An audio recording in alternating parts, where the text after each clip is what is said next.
Banal at mahabaging Ama naming Diyos na makapangyarihan sa lahat, salamat po sa umagang ito, sa inyong paggabay sa aming lakad patungo sa lugaran na ito. Noong nagtungo po kami sa kapahamakan dahil sa aming mga kasalanan, naawa kayo sa amin at iniligtas niyo po kami sa pamamagitan ng banal na sakripisyo ng Panginoon Jesucristo. At pinakalooban niyo po kami ng buhay na walang hanggan at tunay na layunin sa buhay namin at panibagong buhay sa aming natitirang panahon sa mundong ito. Alam po namin, Panginoon, yung buhay po namin sa mundong ito ay hindi na para sa aming sarili, kundi para sa inyong dakilang kalooban. At nawa, tulungan niyo po kami na maging matatak po kami sa inyong kalooban at nawa sumunod po kami at maglingkod sa inyong banal na kalooban. Sa umagang ito, samahan niyo po kami sa aming pagkikinig at pagkaunawa ng inyong salita. Magmula ngayon, kaganapin po namin ang Young Adult Retreat hanggang bukas sa inyong pangalan at marami mga kabataan na naligtas sa pangalan ng Panginoon ay sasama po sa gawaing ito. Mauna po kayo kumilos sa bawat isa sa kanila upang sila pong lahat ay maging matatak sa kanilang pananampalataya at magamit po silang lahat para sa kalawalatian ng Panginoon. Sa iyo lamang po kami nagtitiwala at umaasa. Ito po yung aming panalangin sa pangalan ng Panginoon Hesu Kristo. Amen.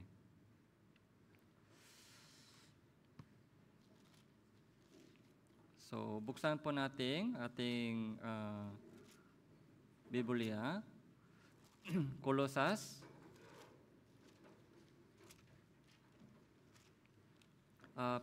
Pilipos chapter 3,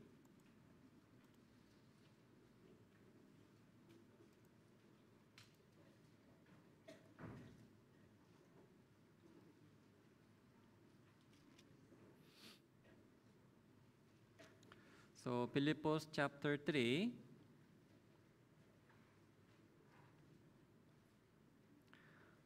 verse 13 and 14.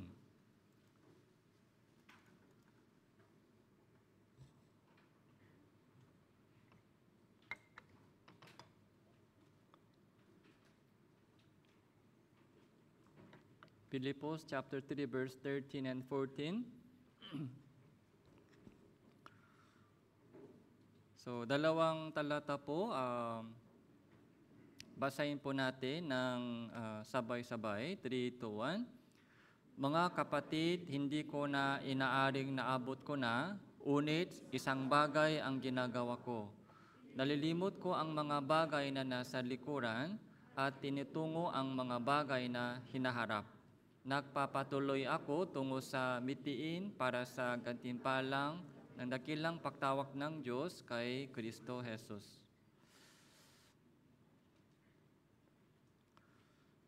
So, ngayon umaga po, pag-isipan po natin yung mga lesson po dito sa Pilipo chapter 3. So, ito na, yung buong chapter 3 po ito, so from verse 1 hanggang verse 21, so itry po ninyo isaulo. So kaya naman po ng mga brothers sisters. Hindi lamang po yung mga kabataan, pati yung mga nanay, tatay, kaya din po ninyo isaulo. Okay?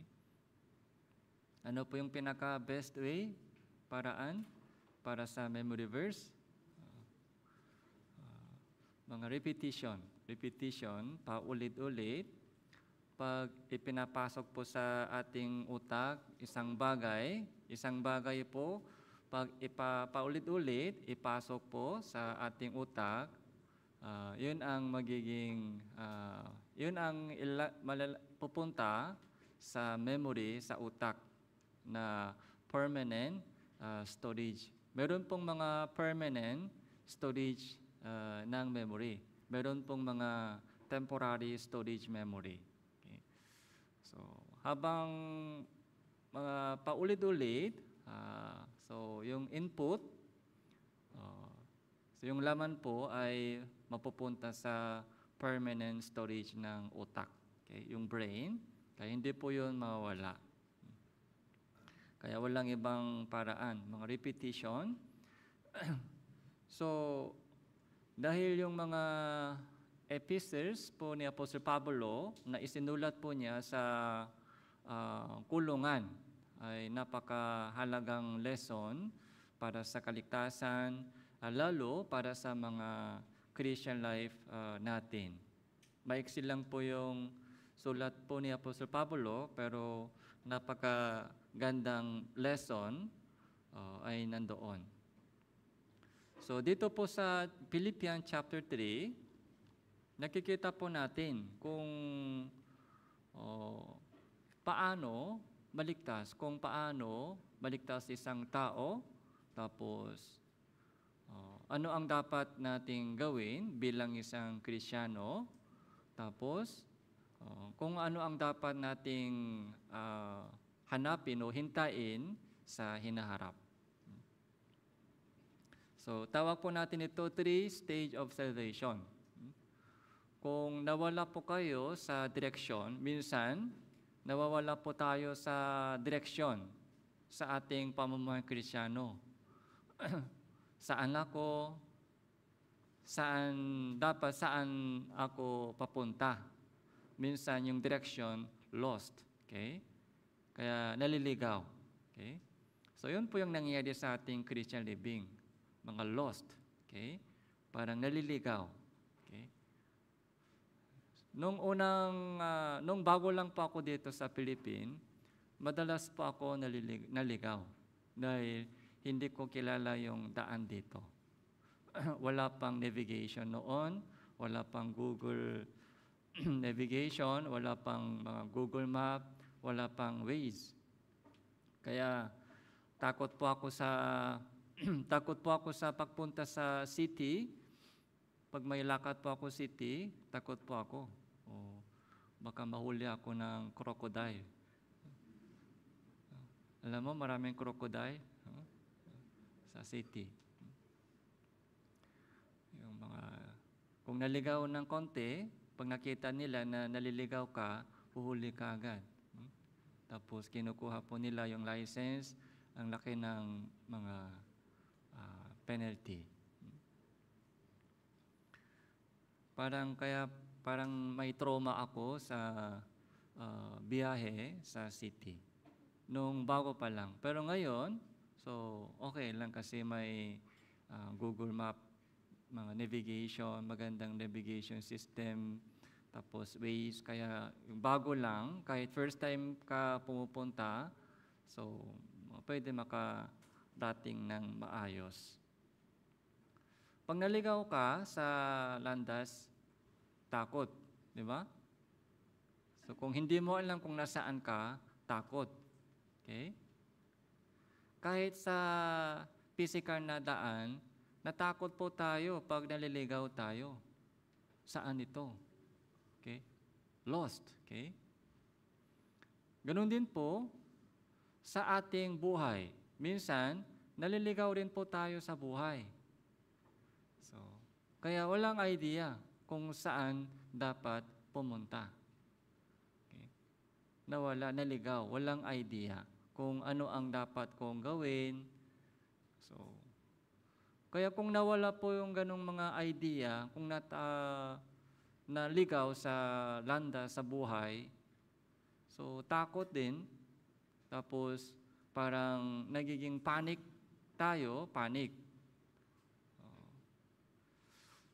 So ano po yung kailangan po natin kapag naligaw po tayo? Pag naligaw po tayo sa buhay, ang kailangan po natin ay navigation o mapa o guide. Okay? yung guideline o mga director, so, yung navigation ay kailangan po natin para bumalik po tayo sa tamang daan. Kung hindi po tayo bumalik sa tamang daan, pag tuloy-tuloy ka maliligaw, palayo na palayo mula sa tamang way, so saan ka matatapos? So kawawa yung buhay.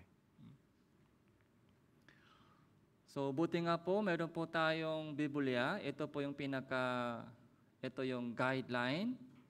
Ito po yung navigation po natin. Kung gusto mong malaman kung nasaan ka ngayon, buksan mo ang Biblia. Kung gusto mong malaman kung sino ka, saan ka galing, so buksan mo yung Biblia. Kahit sa cellphone, wala pong mga tamang direksyon doon sa cellphone. Sa cellphone, sa Facebook, sa YouTube, wala pong mga navigation. Lalong magulo ang buhay mo kapag sumusunod ka lang sa mga takbo ng salibutan. Lalong magulo, lalong mapalayo ka sa tamang landas. Kailangan po natin itong lumang libro. Ito yung pinakalumang libro. Okay? Hindi po ito bago. Wala pong mga bagong version. Wala pong update. Ito po yung pinakalumang mensahe sa buong mundo. Pinakalumang libro. Okay? Pero ito po yung kailangan po natin. So, para hindi po tayo maligaw. Kapag hindi po natin binabasa yung Biblia, pag hinahabol lang po natin lagi yung mga kailangan sa buhay, okay?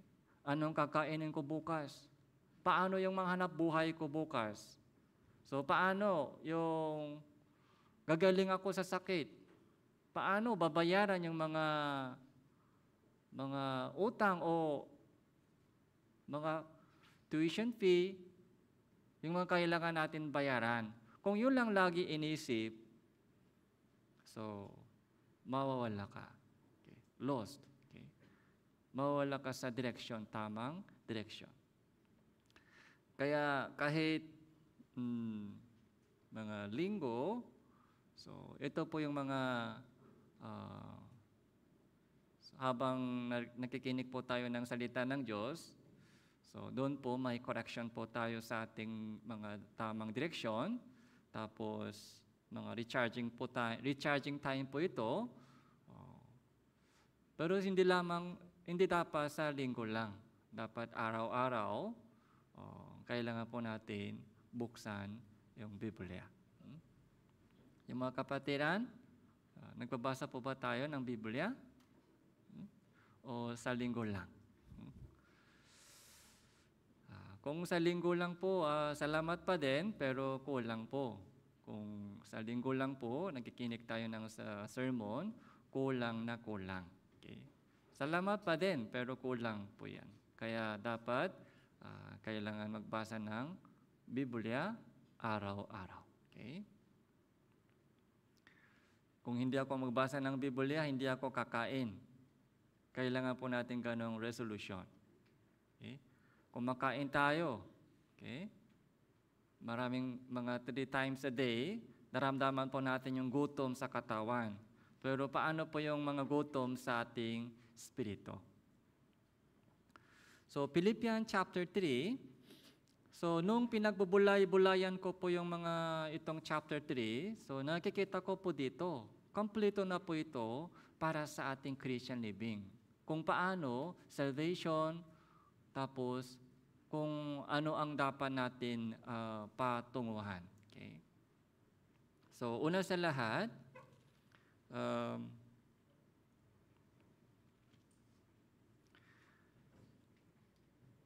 doon sa unang banda sa chapter 3, so ipinakilala po ni Apostol Pablo yung kanyang sarili, kung sino siya. Okay? So kaya para makilala po natin si Apostol Pablo, kung ano po ang buhay po ni Apostol Pablo, yung Philippians chapter 3, ito po yung magandang chapter. So chapter 3 verse 1,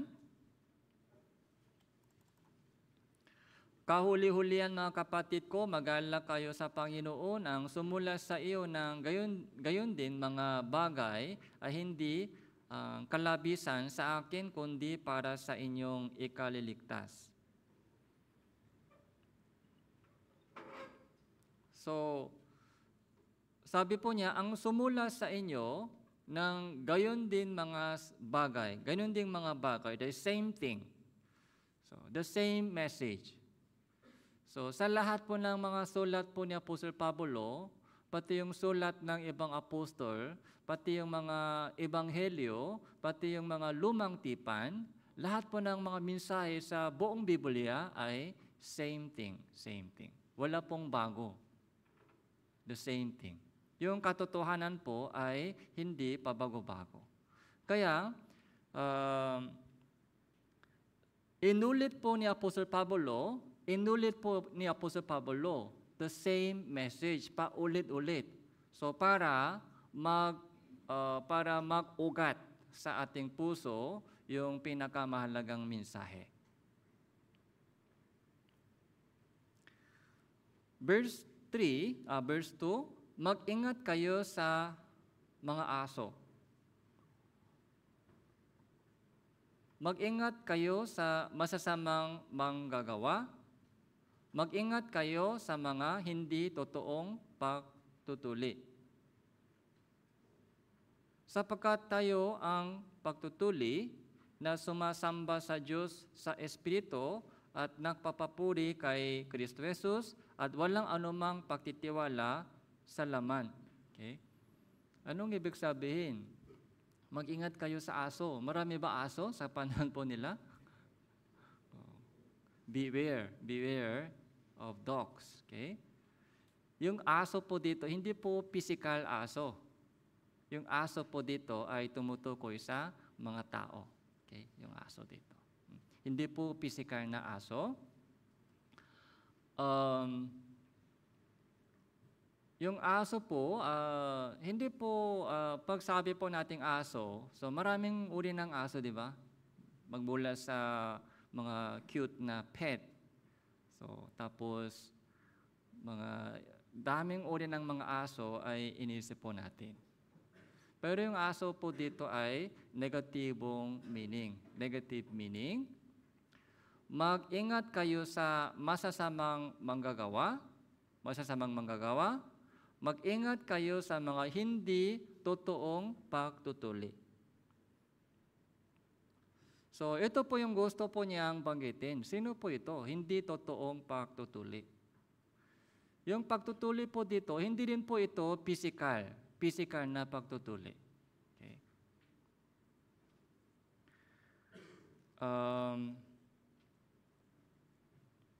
Di ba yung mga bata, pag umabot sila sa tamang edad, di ba tinutuli sila?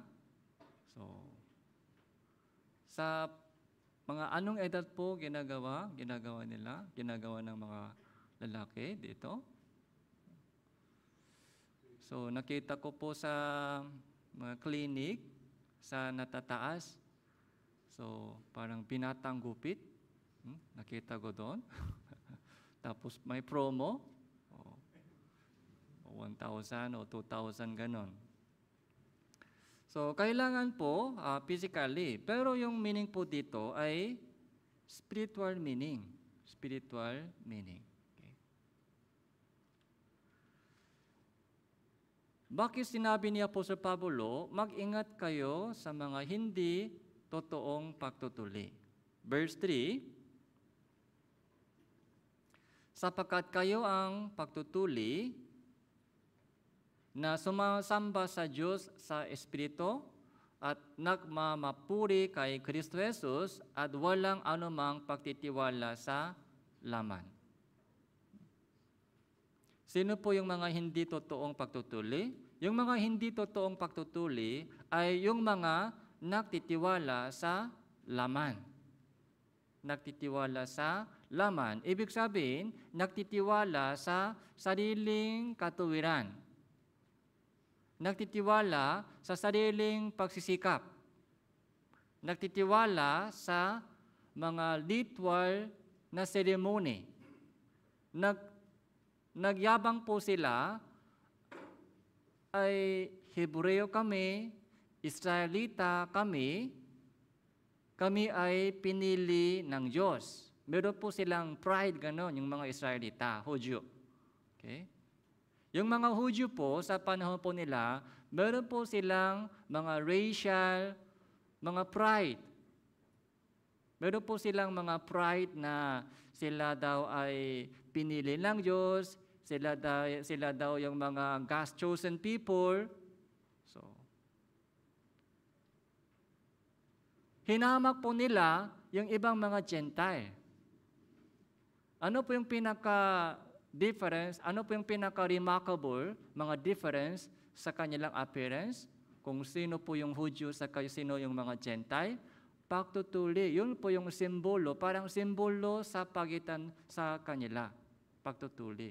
Meron po silang mga simbolo, so tinuli kami, yung mga Israelita kami, yung mga Gentile, ibang lahi, hindi sila tinuli. Parang hayop sila, hayop. Kami, God's chosen people. So yun po yung mga tinutukoy po dito. Pagtitiwala sa laman. Kaya verse 4, bagamat ako'y may dahilan magtiwala din sa laman, kung ang iba ay may dahilan magtiwala sa laman, ay lalo na ako. Tinuli ng ikawalong araw. Anong unang binanggit po ni Apostol Pablo? Ako din tinuli. Mga ilang araw po sila tinuli? Ikawalong araw. Pag ipinanganak na isang bata, isang lalaki, ilang araw po tinutuli po sila? Ikawalong araw. Agad. Okay? Nung baby pa sila, bagong silang baby pa, 8 days lang, so tinutuli po sila. Yun po yung tradisyon ng Israelita. Yun po yung tradisyon po ng Israelita. Alam niyo po ba kung bakit ikawalong araw? So matagal po hindi po nila alam. Hindi po nila alam bakit ikawalong araw ay utos ng Diyos. Okay. Pero may reason bakit ikawalong araw dapat tuliin po sila. Kasi po, pagdating sa ikawalong araw, so di ba, pag may sugat sa skin, ano po yung nangyayari? Tuloy ba lumalabas yung dugo o tumitigas po siya? Pagkatapos ng mga ilang minuto, tumitigas po yung dugo. Okay? Ano po yung nagpapatigas ng dugo?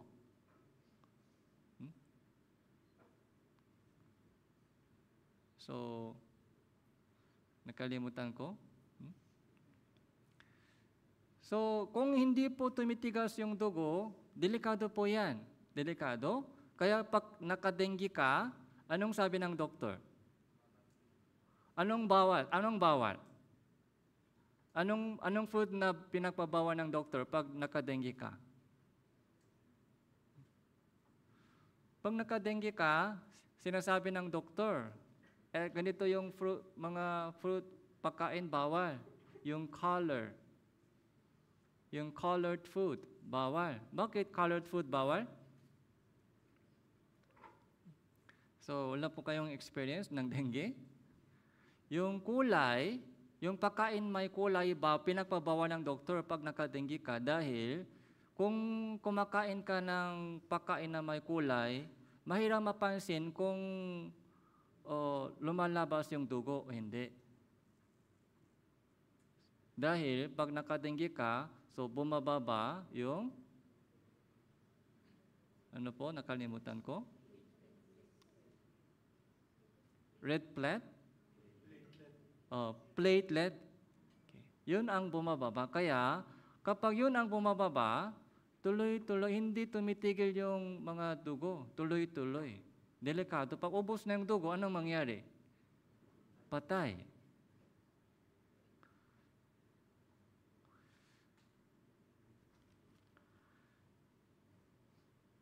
Kaya ang delikado po sa dengue, So yun ang bumaba. Okay.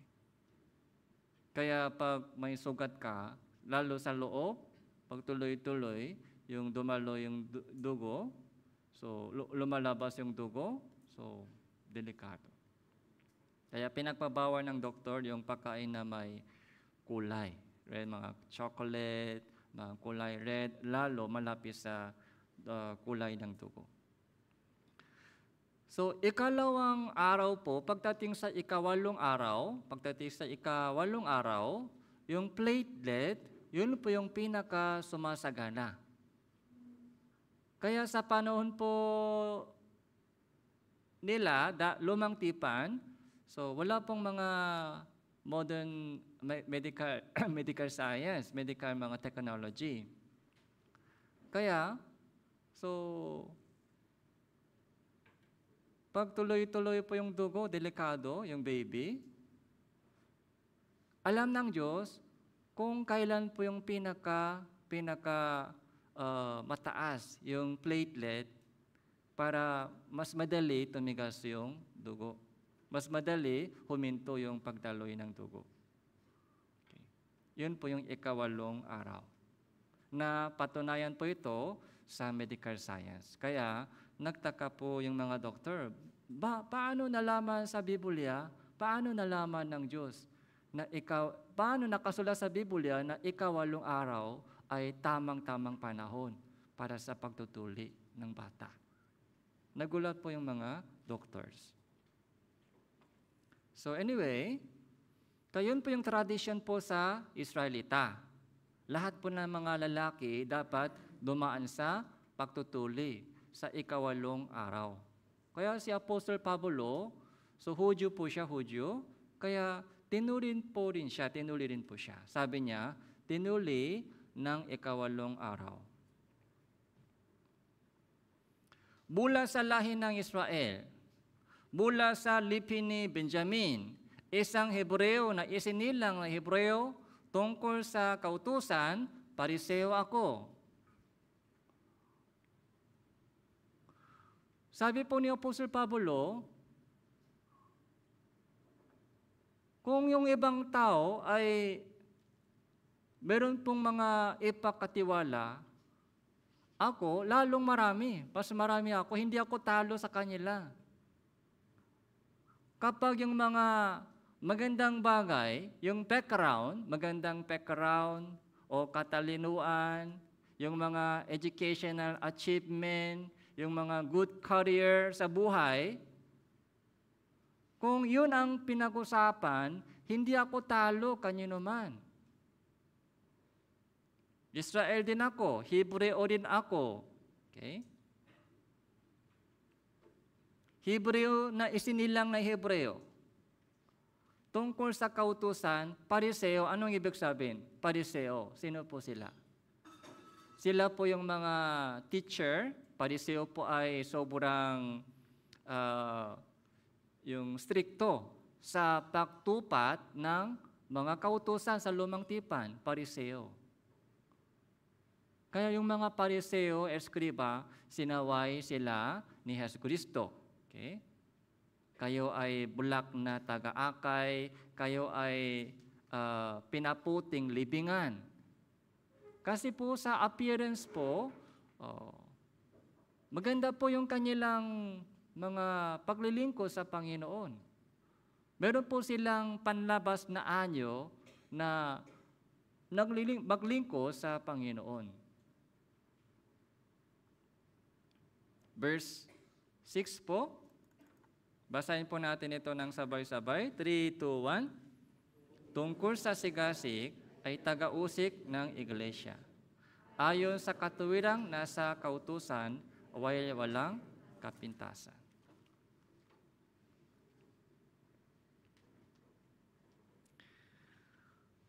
Ito yung pinaka-highlight. Tungkol sa sigasig, ano daw?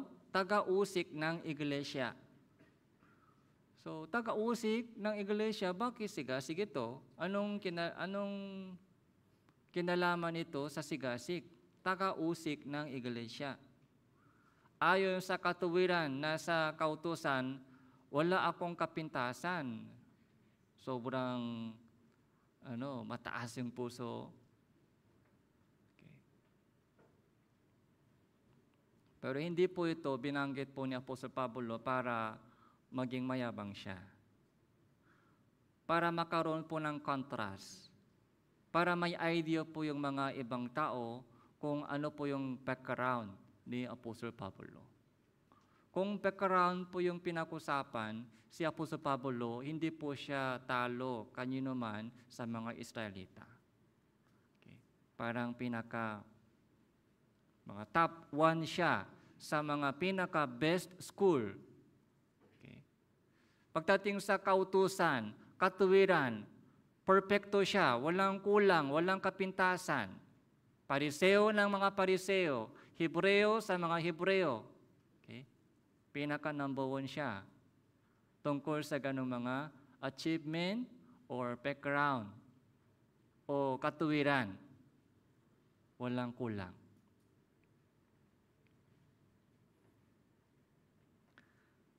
So, ilagay po natin dito yung tali, tapos unang Timoteo chapter 1.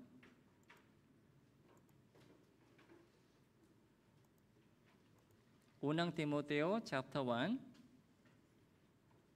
verse 13.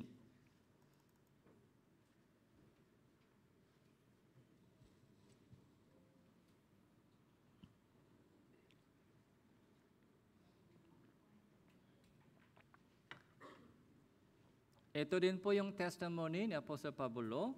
Kahit na nung una ako'y isang lapastangan, manguusik at mga alipusta.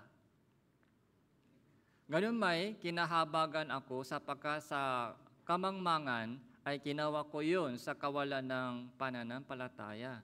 So dati, mangmang ako, manguusik ako ng iglesia. Iglesia po. Si Apostol Pablo, siya po yung umuusik ng iglesia noon sa una. Nung hindi pa siya ligtas, nung wala pa siyang pananampalataya, inusik po niya mismong iglesia. Pinaka matinding kasalanan po yon. Inusik po niya ang iglesia.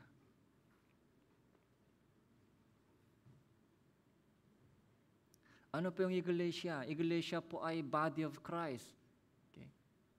Kaya sinabi ni Jesus nung doon po sa Damascus, si Apostol yung Pablo, yung unang pangalan po niya ay Saulo. Si Saulo po ay patungo sa Damascus para usigin po yung mga Kristiyano doon sa Damascus. Pero bumaksak po siya nung naliwanagan po siya ng liwanag ng Diyos. Sabi ni Jesus sa kanya, Saulo, Saulo, bakit mo ako inuusik? Sabi ni Jesus kay Saulo, ang inuusik mo ngayon, hindi yung tao. Ang inuusik mo ngayon ay ako mismo. Okay? Iglesia ay body of Christ. Bakit mo ako inuusik?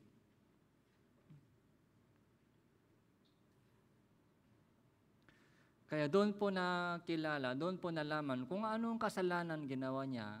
So doon po siya nagsisisarap ng Diyos. Balik po tayo sa Philippians chapter 3.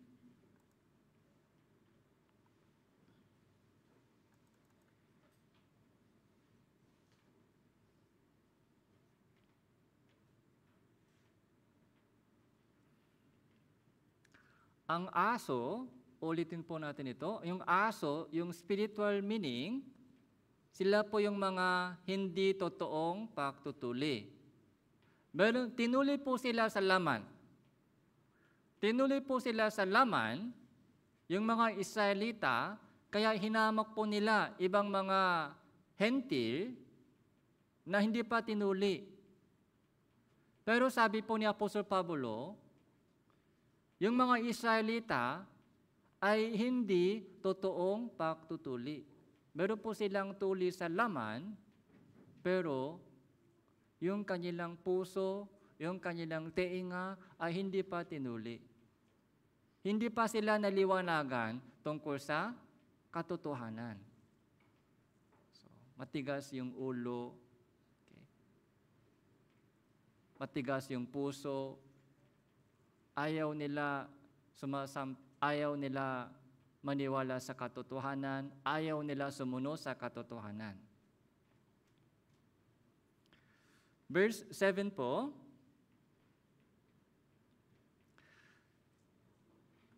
kaya hanggang verse 6 po, ito po yung mga dating buhay po ni Apostle Pablo. Pero pagdating sa verse 7, gayon man, ang mga bagay na nasa akin ay naging pakinabang, ay inari kong kalugihan alang-alang kay Kristo. Yung dating pakinabang, dating benefit, dating pakinabang ay sabi ni Apostol Pablo ay inari kong kalugihan, lugi. So, mahirap ito maintindihan kung hindi po ligtas. Dating achievement, okay, ay parang basura na yan, basura. Basura. Ano mang maganda dati? Ano mang maganda dati? Saka si Kristo dito. Okay? Para makamtan si Kristo, para makamtan ko si Kristo, lahat ng dating pakinabang ay lugi yan, lugi. Basura yan, basura.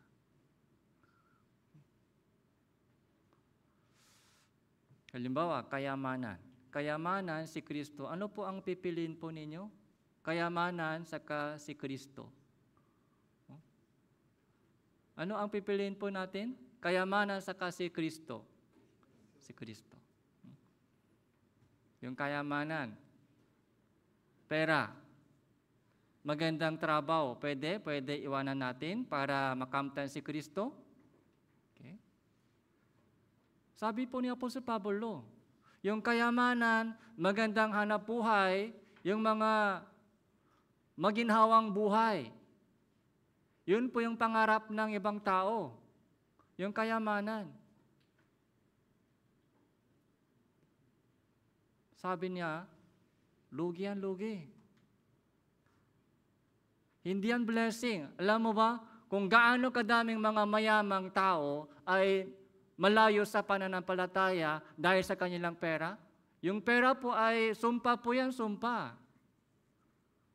Maraming tao po ay napapahamak po ngayon patungo sa impyerno dahil sa kanilang pera. Kung walang pera, siguro, hindi po ganun kalayo sila sa Panginoon. Kung walang pera. Sa mga kapatiran po dito, mayroon pong nag-iisip, wala akong pera, Pastor. Nahirapan po ako lagi, kulang, may utang pa. Gusto kong sabihin sa iyo, mga kapatiran, magpasalamat po kayo sa kulang. Magpasalamat po kayo sa kulang sa buhay mo. Dahil sa kulang, malapit ka sa Diyos ngayon. Kung sagana, okay, kung maayos yung buhay mo, nandito po kayo ngayon? Hindi po, wala na dito kayo. Bakit nandito po kayo ngayon? Dahil sa kulang sa buhay. Magpasalamat po kayo sa kulang. Huwag po tayo mag-complain sa mga kulang sa buhay. Kayamanan, lugi po yan, lugi. Yung tunay na kayamanan ay kayamanan sa pananampalataya. May sakit? Ano po yung mga prayer, pagtatasal po ng mga tao? Ano po yung hinihingi po nila lagi sa kanilang prayer? Sana walang sakit, Panginoon. Yun po yung prayer, pagtatasal po nila lagi, sana walang sakit. Gusto kong sabihin sa iyo, magpasalamat po kayo sa inyong sakit. Paano? Mahirap. Pag may sakit, mahirap. Magpasalamat po kayo sa inyong sakit. Kung meron po kayong sakit ngayon, salamat po kayo sa sakit. Dahil sa sakit mo, nandito ka ngayon. Kung alusok lagi, malakas yung katawan, nandito, wala po kayo dito ngayon.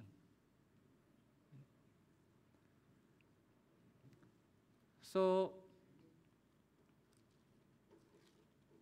Pangalawang Korinto, chapter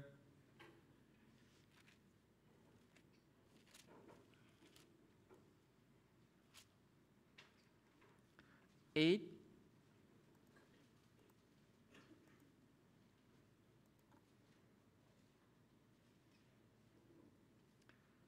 verse 9. Pangalawang Korinto, chapter 8, verse 9.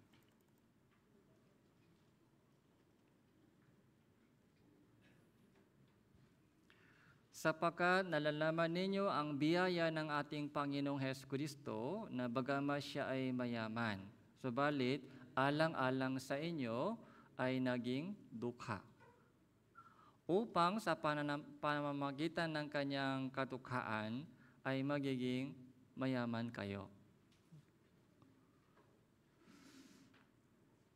So, pag-isipan po natin po yung talatang ito. Biyaya ng Panginoong Hesukristo, bagamat siya ay mayaman. Hesukristo ay mayaman. Si Hesukristo, may pera siya? May pera? May account po siya na sa video. Anong uri ng kayamanan ito? Anong uri ng kayamanan po ito? Isipin po natin. Mayaman si Hesukristo, mayaman. Pero siya po ay naging dukha. Naging dukha po siya. Okay. Maraming tao po, meron po silang maling pakaunawa tungkol sa Panginoon. Okay. Mali po yung kanilang konsepto tungkol sa blessing. Okay. Tingnan mo, si Jesus ay naging dukha. Naging dukha po siya dito. Hinubaran po niya yung kanyang kayamanan. Iniwanan po niya yung kanyang posisyon. Naging tao siya. So, nagbihis po siya ng laman ng tao. So, bumaba po siya.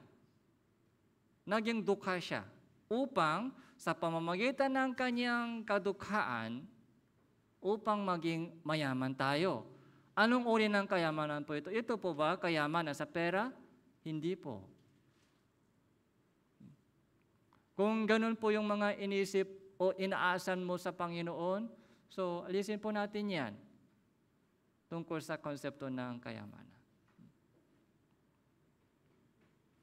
Santiago chapter 2,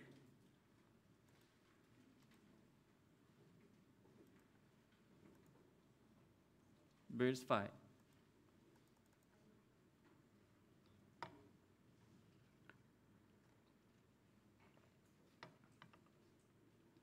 Makinig kayo, minamahal kong mga kapatid, hindi ba pinili ng Diyos ang mga dukha sa salibutang ito upang magiging mayayaman sa pananampalataya? Okay.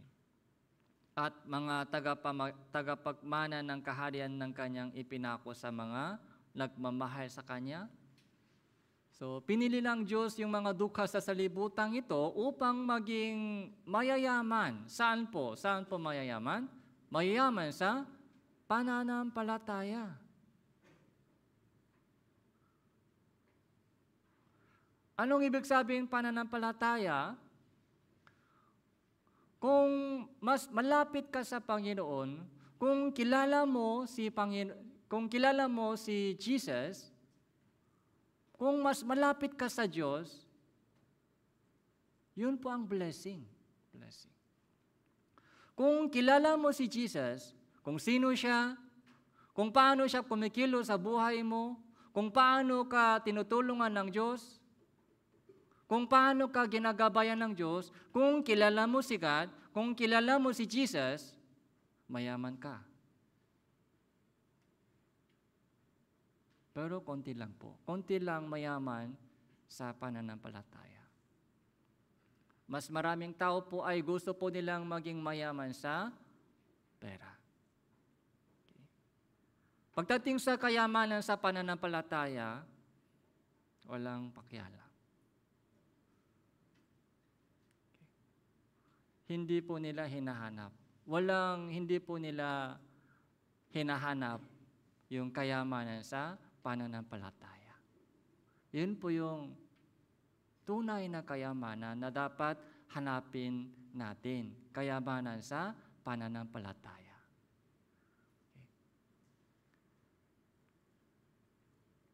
Trabaho na trabaho, hanap buhay. Okay.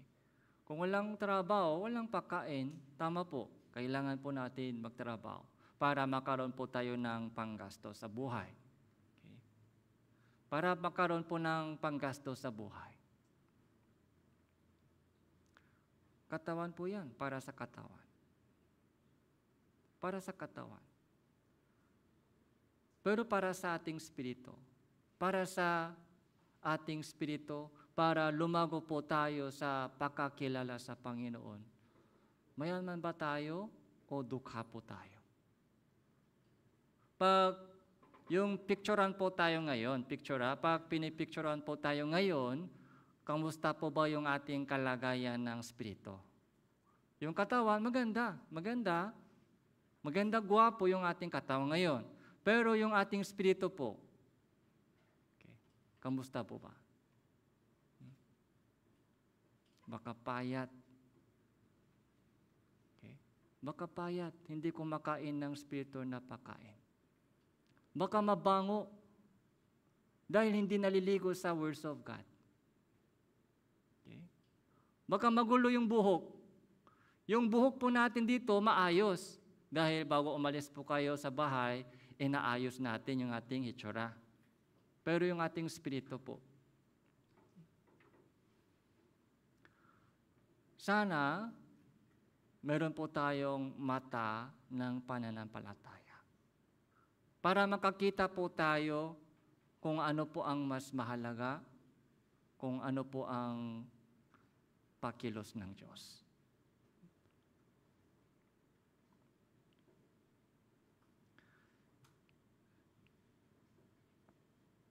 Okay, balik po tayo sa Philippians.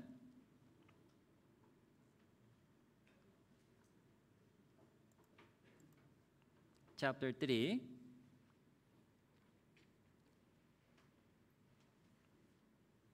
Verse 8.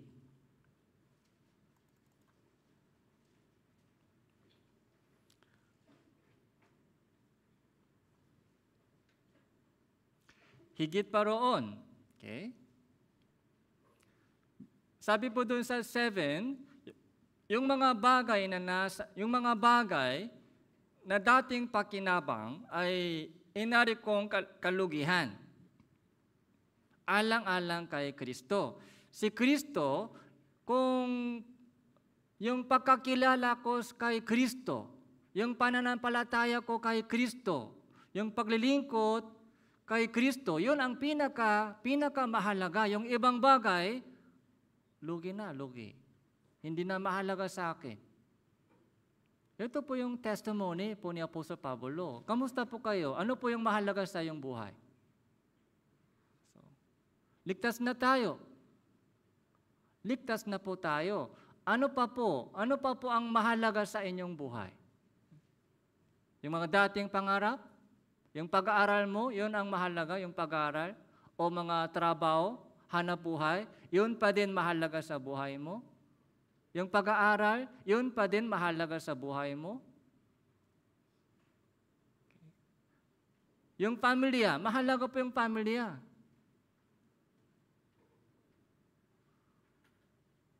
Yun lang po ba yung mahalaga sa buhay natin? Meron po tayong panibagong pangarap. Ano po yung panibagong pangarap po natin? sana lumago ako sa pagkakilala sa Diyos. Okay. Higit pa doon, verse 8, higit pa doon, ang lahat ng mga bagay. Okay. Higit pa doon, lahat ng mga bagay ay inari kong kalugihan. Lahat. Dahil sa higit na kahalagahan, dahil sa higit na kahalagahan na makilala si Kristo Jesus, Panginoon natin. Sana lumago ako sa pagkakilala sa Kanya. Yung ibang bagay, hindi na mahalaga sa akin.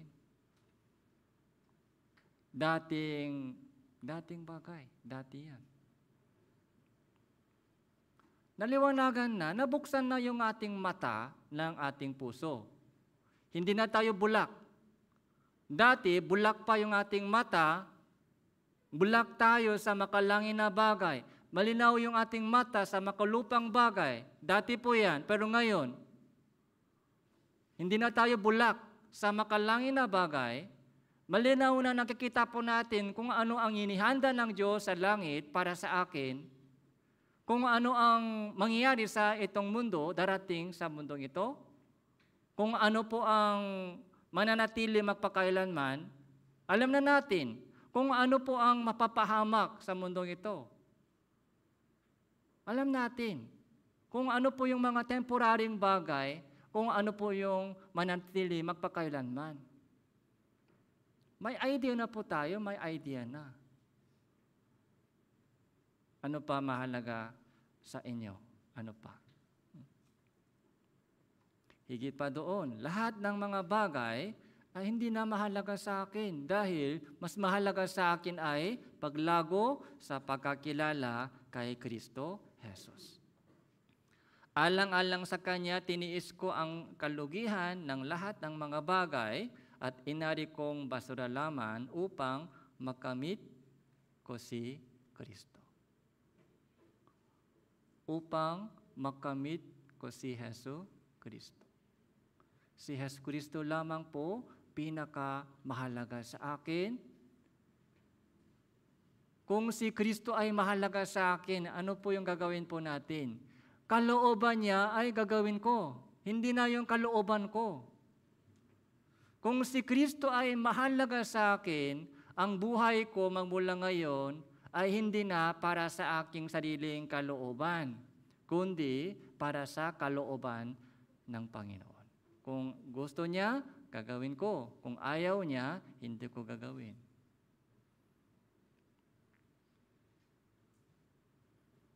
Yun po ang normal, hindi po yung special. Normal na response ng isang taong ligtas. Kung isang tao po ay tumanggap ng masaganang biyaya ng Diyos, ito po yung normal na testimony. Hindi po ito special. So, verse 9 po, ito po yung mahalaga, verse 9. At ako ay matakpuan sa Kanya na walang sarili kong katuwiran na mula sa kautusan, kundi ang katuwiran sa pamamagitan ng pananampalataya kay Kristo, ang katuwirang buhay sa Diyos na batay sa pananampalataya. Kaya ito po yung testimony ni Apostol Pablo. So, paano ako naligtas? Hindi ako naligtas sa pamamagitan ng sariling katuwiran. Yung dati kong katuwiran ay basurahan yan, basura. Yung dati kong katuwiran ko. So, tinuli ako ng 8 araw. Basura yan. Yung pagtutuli sa laman, yung pride po niya sa laman. So, yung pamilya ko, ganito yung pamilya ko. Parang ganun po sa ating pangalan. Family name namin, ganito yung pamilya. Meron pong pride po sa family, so ganun din po si Apostol Pablo. Benjamin, lipin ng Benjamin ako. Israelita ako. Hebreo, ng mga Hebreo. Sa kautusan, Pariseo ako. Walang kapintasan. Pero itinuri ko yung basurahan para makamit ko si Jesucristo. Yung katuwiran ko, hindi sa pamamagitan ng katuwiran mula sa kautusan, kundi sa pamamagitan ng pananampalataya kay Kristo. Kaya malinaw na po, yung salvation ay hindi po sa pamamagitan ng anumang ginagawa ng tao. O katuwiran, o mabuting gawa, okay? Hiwalay sa gawa. Kaya unconditional po ang pag-ibig ng Diyos. Yung kaligtasan ay by grace through faith. By grace through faith. Amazing grace. Okay? Kung mayroon pong condition, so mahirap tayo umabot kung mayroon pong condition.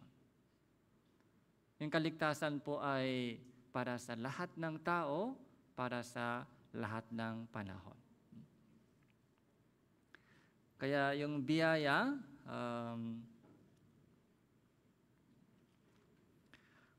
balik po tayo sa unang Timoteo, chapter 1. Unang Timoteo, chapter 1.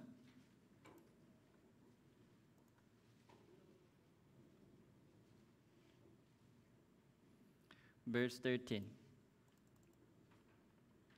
Ito po yung kanina binasa po natin, di ba? Ito po yung dating pamumuhay ni Apostol Pablo. So, manguusik at mangang-alipusta. Okay? Nangusik siya sa iglesia. Verse 14, at labis na sumagana sa akin ang biyaya ng ating Panginoon. Labis na sumagana sa akin, ano po yung labis na sumagana? Biyaya ng Diyos. Biyaya ng Panginoon ay sumagana sa akin. Verse 15. Tapad ang salita at nararapat tanggapin ng lubos na si Kristo Jesus ay pumarito sa salibutan upang iligtas ang mga makasalanan na ako ang pangunahin sa mga ito. Kilala po ni Apostol Pablo yung kanyang sarili. Kilala po ba natin yung ating sarili? Pag-aralan po natin yung ating sarili. Kilalanin po natin yung ating sarili. Pag-aralan po natin yung ating sarili.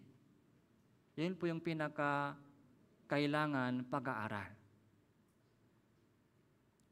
Yung mga science, yung mga math, yung English, kailangan din pag-aralan. Pero sino po yung dapat pag-aralan po natin? Sarili. Okay. Kailangan po natin kilalanin yung ating sarili kung saan po tayo galing. Kung sino po tayo dati.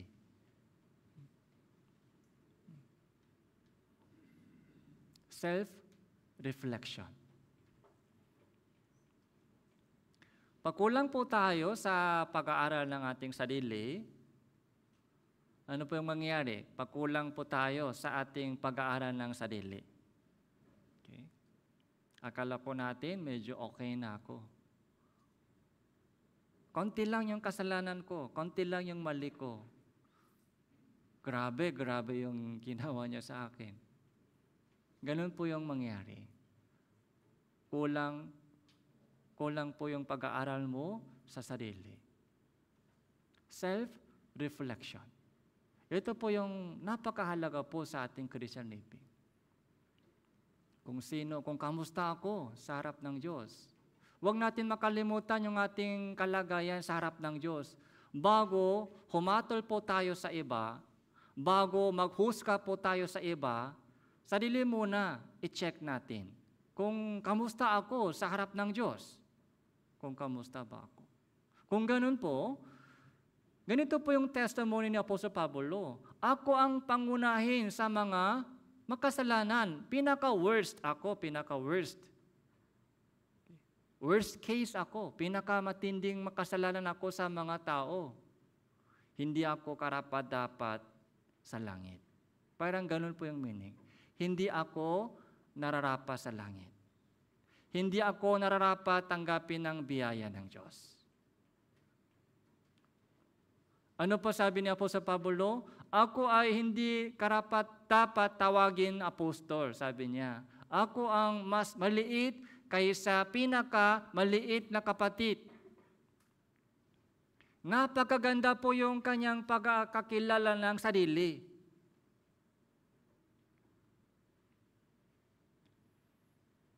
Kaya ako din po hinahanap ko lagi, iniisip ko lagi tungkol sa aking sarili. Kung kamusta ako sa harap ng Diyos. Pinag-aralan ko po yung aking sarili. Kung kamusta ba ako sa harap ng Diyos? Ano ang problema ko? Ano ang kailangan kong ayusin sa buhay ko?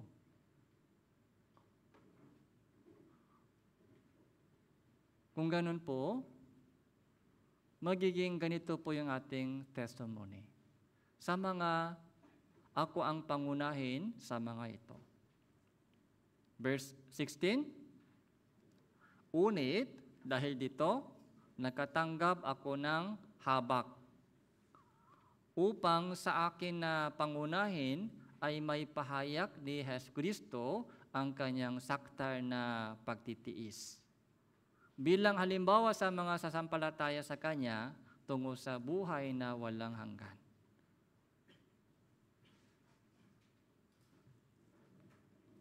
Unit dahil dito, okay, nakatanggap ako ng habak.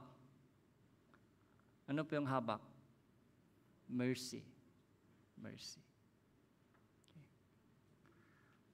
Diba sa tabernakulo? Sa tabernakulo, may holy place, may most holy place. Sa loob ng most holy place, meron pong isang box. Okay? Ark of Covenant. Ark of Covenant, may takip. May takip po sa Ark of Covenant. Sa loob ng Ark of Covenant, may 10 Commandments. Tapyas ng bato. May sulat 10 Commandments. Ano po yung sinasabi ng batas ng Diyos? Kapag may kasalanan, matay ka. Kabayaran ng kasalanan ay kamatayan. May parusa sa lahat ng kasalanan. Yun po yung sinasabi ng 10 Commandments. Pero sa ibabaw ng Ark of Covenant, sa ibabaw ng 10 Commandments, may takip. Ano po yung pangalan? Ano po yung tawag po itong takip? So, mercy seat. Mercy seat. May awa ng Diyos. Kung walang awa ng Diyos, so patay tayo. Diretso po tayo sa impyerno. Okay. Kilala niya kung sino tayo. Kilala ng Diyos kung gaano kasama tayo. Okay. Kahit hindi po natin kilala yung ating sarili, kilala ng Diyos kung sino tayo, kung gaano kahina tayo, kung gaano katigas yung ating ulo, kung gaano kadumi ang ating puso, kilala ng Diyos tayo. Kung walang awa ng Diyos, patay tayo. Walang paraan. Walang paraan. Ito po yung salvation. Unconditional pag-ibig ng Diyos. Naawa siya sa atin. Naawa. Lubos na sumagana sa akin yung biyaya ng Diyos. Biyaya, grace, kahabagan, mercy, the same meaning. Ibinibigay ng Diyos yung kanyang masaganang biyaya, yung kanyang masaganang kahabagan sa isang makasalanan ay hindi nararapat na mapunta sa langit. Yun po yung biyaya. Hindi tayo karapat-dapat sa langit. Tama po ba? Hindi po tayo karapat-dapat sa langit. Isang maruming sinner pa lang tayo. Maruming sinner pa lang tayo. Hindi tayo karapat-dapat sa langit. Pero dahil sa kanyang biyaya, kahabagan, iniligtas niya tayo. Ang ating ginawa po ay sumampalataya. Sumampalataya at nagtitiwala sa kanyang kahabagan. So yun po yung verse 16. Nagkatanggap ako ng habag upang sa akin na pangunahin ay maipahayag ni Jesucristo ang kanyang saktar na pagtitiis. Saktar na pagtitiis sa English. Ano po sa English? Saktar na pagtitiis. Long suffering. Okay? Long waiting. Okay? Long suffering. Tiniis po ng Diyos yung ating kahinaan. Tiniis ng Diyos yung ating katigasan. Tiniis ng Diyos yung ating pusong hindi tapas sa Diyos. Long suffering. Yun po yung pundasyon ng ating kaligtasan. So, from verse 12 hanggang verse 17 po, dito sa unang Timoteo, chapter 1, ito po yung tungkol sa biyaya ng Diyos. Pangunahin ako sa mga makasalanan, pero salamat sa Diyos, nagkatanggap ako ng kahabagan.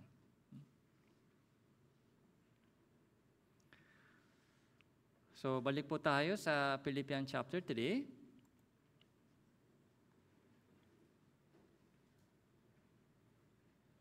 Verse 10.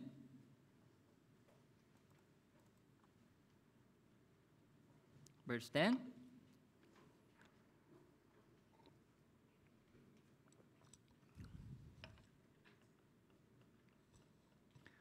Upang makilala ko siya at ang angkang kapangyarihan ng kanyang muling pagkabuhay at ang pakikisama sa kanyang mga kahirapan, na ako ay matulad sa kanyang kamatayan. Verse 11, upang aking makamit sa anumang paraan ng muling pagkabuhay mula sa mga patay. So bilang isang taong ligtas, ano po yung kasunod? Ano po yung next step? Okay? Bakit po maraming Kristiyano naliligaw po sila? Dahil wala po silang goal. Nakontento po sila sa kaligtasan lamang. Ay, ligtas na ako, okay na, sapat na. Wala po silang next step. Di ba pagka-graduation po ng preschool, dapat move up to grade 1, grade 2, grade 6. Pagkatapos ng graduation sa elementary, dapat high school, junior, senior, college. After salvation, ano po yung next course? Dapat dumaan po tayo sa susunod na course. Hindi pwede makontento ka sa kaligtasan lamang. Ligtas na ako, okay lang. Sa langit ako pupunta. Tapos. Christian living, okay lang kahit minsan lang nagche-church pag may oras. Pag busy ako sa mga gawain sa bahay, ganun po yung mga takbo ng isip. Wala po silang next course. Nakakalungkot na bagay. Ang Diyos po, meron po siyang curriculum. Ang Diyos po may curriculum para sa atin. Yung curriculum ng Diyos ay nag-umpisa doon sa kaligtasan. Kaligtasan po ay umpisa ng curriculum. Meron po siyang preschool, mga elementary, high school, college. Okay. Masteral course. Meron din po masteral course. Meron din pong doctoral course. Pero maraming Kristiyano po, ayaw nila move up. Nasa elementary pa lang, elementary. Kontento po sila sa elementary, grade 1, grade 2. Ayaw nila move up. Mahirap pag-aralan, mahirap mag-aaral. May tuition fee po ba sa curriculum ng Diyos? Sa school ng Diyos, wala pong tuition fee. Yung ano lang, puso lang kailangan. Yung uhaw mo. Okay? Yung uhaw mo, yung pagmimiti mo, sana lumago ako sa pagkakilala sa Diyos. Sana lumago ako sa pananampalataya. Kung may desire ka, kung pagnanasa ka, may curriculum ng Diyos. After graduation after elementary, may course ng high school junior. May course, may project, may subject sa senior high school. May course, may subject. Para sa atin, para lumago tayo sa pagkakilala ng Diyos. Pero maraming Kristiyano po, wala po silang pakialam sa ganong mga course na inihanda ng Diyos para sa atin. Nasa preschool, elementary lang po sila. Doon po sila umiikot. Sa linggo, church. Tapos, wala. Walang pakialam sa gawain ng Diyos. Walang pakialam sa growing. Ano lang, mga church going lang. Pagdating sa church, counting offerings, tapos nag-enjoy ng mga fellowship sa mga kapatiran. Yung sakripisyo, yun po yung kailangan po natin. Tapos, yung ating mga pagnanasa, sana ako din, kahit wala akong ibang background, wala akong pag-asa sa mundong ito, pero sa harap ng Diyos, sana may gantimpala ako sa langit. Yun po yung panibagong goal. Sana may gantimpala ako sa langit. Kahit sa school, wala akong anumang medal o wala akong honor. Pero sa langit, sana meron, may medal sa langit. Sa langit, sana may honor ako. Awardee ako. Hindi pwede ganito lang. Hindi pwede ganito din sa langit.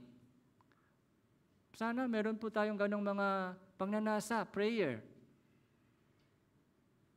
Huwag po tayo makontento sa ating sitwasyon po ngayon. Yun po yung mga, ni Apostle Pablo, verse 12. Verse 12, hindi sa ito ay aking nakamit na, o ako ay saktar na, kundi nagpapatuloy ako upang yun ay aking maabot. Kung paano ako ay inaabot din ni Kristo Jesus. So, sa tingin ko itong verse 12, sa compare po sa ibang translation, so, maganda po yung translation po dito sa Tagalog. Sabi dito, kung paano ako ay inabot din ni Kristo Jesus. Sino daw inabot ni Kristo? Ako ay inabot ni Kristo. Ibig sabihin, ako po yung target po ni Jesus. Inabot niya ako. I got you. Okay? I got you. Ikaw yung hinanap ko. Ikaw. Inabot ako ni Kristo. Sino tayo? Bakit tayo po yung inabot ni Kristo? Bakit tayo po yung target ni Kristo? Bakit tayo po yung goal ni Kristo? Ganun kahalaga po tayo? Yes, ganun kahalaga po tayo. Kaya tayo po yung goal ni Jesus. Tayo po yung mga pangarap ni Jesus. Bawat isa sa atin po dito. Inabot kita. Inabot kita. Kung paano inabot ako ni Kristo Jesus, ano po yung aabutin po natin? Okay? Ano po yung aabutin po natin? Nagpapatuloy ako upang yun ang aking maabot. Nagpapatuloy ako upang yun ang aking maabot. Okay. Ano po yung goal? Ano po yung gusto po natin maabot? Ano po yung target? Ano po yung goal natin sa buhay? Dapat meron. Okay. Verse 13 and 14, 13 and 14, basahin po natin ito ng sabay-sabay, 3, 2, 1. Mga kapatid, hindi ko pa inaaring abot ko na. Unit, isang bagay ang ginagawa ko, nililimot ko ang mga bagay na nasa likuran at tinutungo ang mga bagay na hinaharap.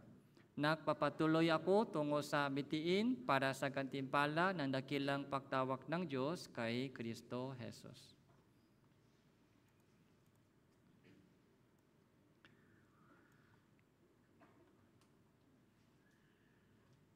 Si Apostol Pablo, meron po siyang malinaw na goal sa buhay. Goal. Okay? Pag-isipan po natin ngayon kung ano po yung goal po natin. Yung mga nasa likod, so tapos na. Wala po tayong magagawa sa mga nasa likod. Sa future.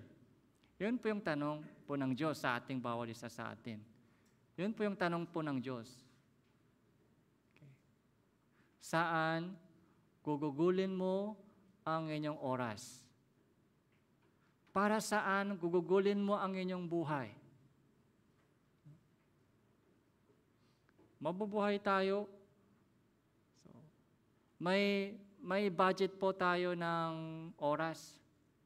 Budget ng time. Hindi lamang po yung budget sa pera. Diba pag may budget po tayo, may budget sa bulsa. Inisip po natin, di ba, ano ang uunain gawin? Ano ang mas mauna? Ano ang mas mahalaga? Kasi limitado po yung budget. Yung priority po, inisip po natin. Ano po yung emergency? Pag ubos na po yung budget sa mga bagay na hindi mahalaga, wala nang budget para sa mahalagang bagay. Yung budget po natin sa oras, limitado din po yung ating oras. Okay.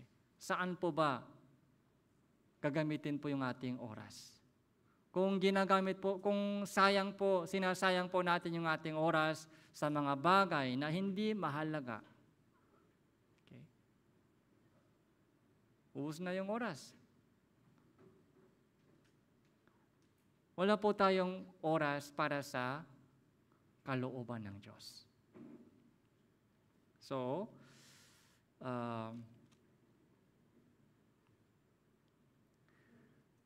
ngayon po, Philippians chapter 3, so pinag-usapan po natin tungkol sa testimony ni Apostol Pablo, kung ano po yung kanyang testimony, ano po yung background po niya, tapos, ano po yung kanyang goal sa buhay? Yung sana, ganun din po tayo sa ating pamumuhay Kristiyano. Okay? Let's pray. Manalangin po tayo. Salamat po, Panginoon, sa oras na ito, sa pagbibigay niyo po sa amin ng inyong mahalagang mensahe para sa bawat isa sa amin. Ipakita niyo po sa aming araw-araw kung ano po ang kalooban mo na dapat matupad sa aming buhay. Naniniwala po kami na may napakahalagang plano at layunin ng Panginoon sa aming buhay. Maraming kaluluwa na hindi paligtas ay naghihintay po sa amin. Gamitin niyo po ang bawat isa sa amin dito upang maligtas yung mga naghahanap ng katotohanan, lalo na po yung mga mahal po namin sa buhay. Gamitin niyo rin po ang mga kapatiran dito upang may tupad din po ang pag-ibig, pagmamahal mo at kabanalan mo sa iglesia. Yung mga kapatiran na dumadaan sa iba't ibang uri ng pagsubok at problema, pagkalooban niyo po sila ng kalakasan at karunungan at matatak na pananampalataya upang lumago po sila sa kanilang pananampalataya at pagkakilala sa ganitong panahon ng pagturusa. ipinakitiwalaan po namin ang gaganapin namin na Young Adult Retreat na mag-umpisa po magmula ngayon hanggang bukas. Ingatan niyo po sila sa kanilang pagbiyahe mula sa iba't ibang lugar. Ito po yung aming panalangin sa pangalan ng Panginoon Hesus Kristo. Amen.